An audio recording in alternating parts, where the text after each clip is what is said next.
This is Xiaomi Redmi 12C, and today I would like to demonstrate how you can share the Wi-Fi network password on this device.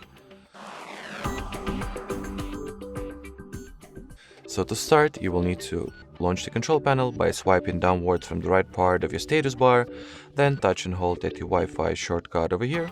Once at the Wi-Fi settings page, assuming that the network that you wanted to share the password of is the one that you are currently connected to, you're going to simply tap on it.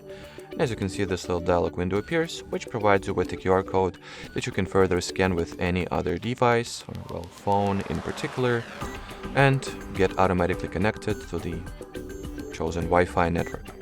Alrighty, so that will be it for this video. Thanks for watching, and bye-bye.